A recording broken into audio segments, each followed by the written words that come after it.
अस्सलाम वालेकुम, my name is Rabia Rubani. Welcome to Pharma whisper.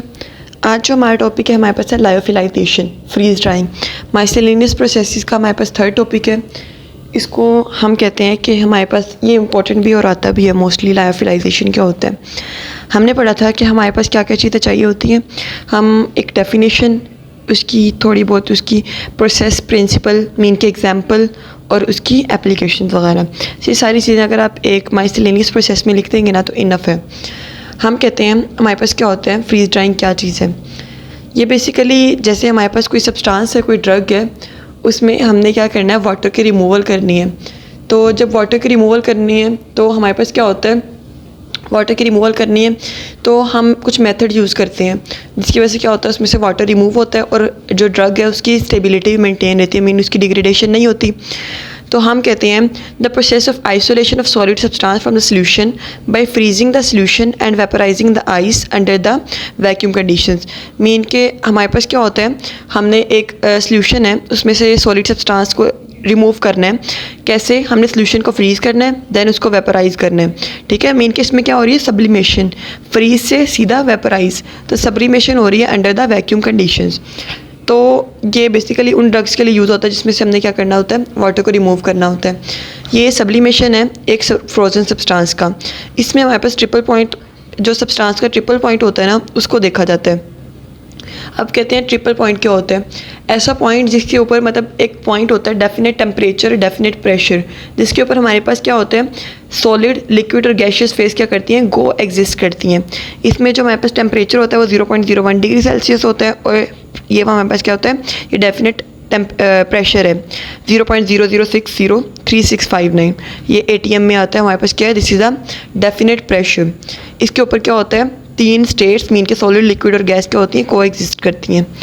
इसकी जो लायोफिलाइजेशन है ना, इसके कुछ प्रोसेसेस हैं। मीन के हमारे पास अगर हमने ये जो प्रोसेस है ये लायोफिलाइजेशन करनी है तो हमारे पास क्या होता है, कुछ स्टेप्स होते हैं कि इस तरह से होती है। इसको हम देखते हैं।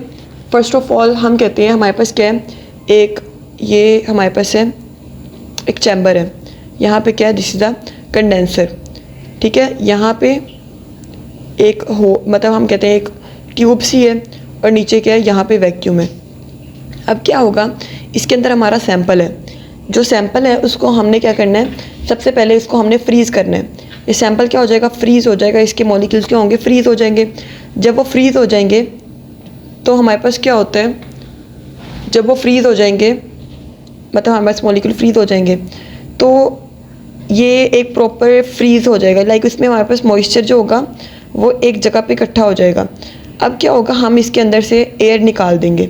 जब इसमें से हम एयर निकाल देंगे, इसको हम क्या करेंगे, देन हम हीट, दोनों साइड से हमने क्या निकाल दी, हमने इसकी एयर निकाल दी। अब हम इसको हीट देंगे।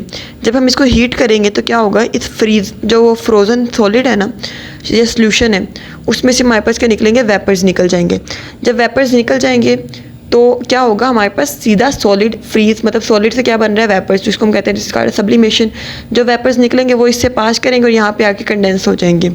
इसी तरह हमारे पास एक दफ़ा ड्राइंग होती है, उसके बाद हमारे पास दूसरी दफ़ा ड्राइंग होती है। जब एक दफ़ा ड्राइंग होती है हमारे पास 99.5% मॉइस्चर रिमूव हो जाता है। जो दूसरी दफ़ा होती है उसमें जो बाकी मॉइस्चर होता है वो जो रह जाता है वो भी रिमूव हो जाता है। बाद में हम इसको कलेक्ट कर लेते हैं और इसको हम पैक करके अपनी प्रॉपर कंडीशंस में इसको हम नेक्स्ट मूव करवा देते हैं। तो यही है इसके हमारे पास स्टेप्स कि हमारे पास क्या होते हैं, फ्रीजिंग होते हैं, ठीक है, देन ड्राइंग होते हैं, ड्राइंग के बाद उसकी पैकेजिंग होती है। और अगर हमारे पास जो पैक होकर प्रोडक्ट आता है उसको हम कहते हैं फ्रीज ड्राइड प्रोडक्ट। इसकी क्या करैक्टरिस्टिक्स होनी चाहिए, इसकी स्ट्रेंथ सफिशेंट होनी चाहिए, जो इसकी स्टेबिलिटी होती है, मीन के वो उसके अंदर माइक्रोबियल ग्रोथ ना हो, ये सारी चीज़ें क्या होनी चाहिए, मेंटेन होनी चाहिए। इसका कलर यूनिफॉर्म होना चाहिए, पायरोजेंस, इसमें कोई भी माइक्रोब्स नहीं होने चाहिए, केमिकल स्टेबिलिटी भी मेंटेन होनी चाहिए। इसकी एप्लीकेशन में हम कहते हैं हमारे पास क्या होता है, ड्रग की प्रिवेंशन होती है। लाइक इसमें हमारे पास वाटर की एक्टिविटी लूज़ हो जाती है, वाटर को रिमूव कर रहे हैं ना एक ड्रग में से, तो क्या होता है उसमें माइक्रोबियल ग्रोथ नहीं होगी। इंजाइम्स और हार्मोन्स इससे ड्राई किए जाते हैं, इस प्रोसेस से ड्रग्स की शेल्फ लाइफ इंक्रीज हो जाएगी। एडवांटेज भी ऑलमोस्ट यही होते हैं, ठीक है। एडवांटेज क्या होता है, हम इसमें एलिवेटेड टेम्परेचर यूज़ नहीं करते, हम सीधा क्या करते हैं, इसमें सब्लिमेशन करते हैं। ये ऑक्सीजन सेंसिटिव मीट के जिसके अंदर जो एयर में डिग्रेड होते हैं उनके लिए यूज़ करते हैं और प्रोडक्ट की स्टेरिलिटी को मेंटेन किया जाता है। डिसएडवांटेज में स्लो है, एक्सपेंसिव है और इसमें वोलेटाइल कंपाउंड जो होते हैं वो बेसिकली हमारे पास क्या होंगे, वो तो उड़ जाएंगे ना जब हम उसको थोड़ा सा टेम्परेचर भी देंगे। तो ये था हमारे पास लायोफिलाइजेशन। अगर नहीं समझ आई तो आप लोग मुझसे पूछ सकते हैं, और डिस्क्रिप्शन में व्हाट्सएप ग्रुप का लिंक है, वहाँ से ज्वाइन करके नोट्स भी ले सकते हैं। जज़ाकल्लाह।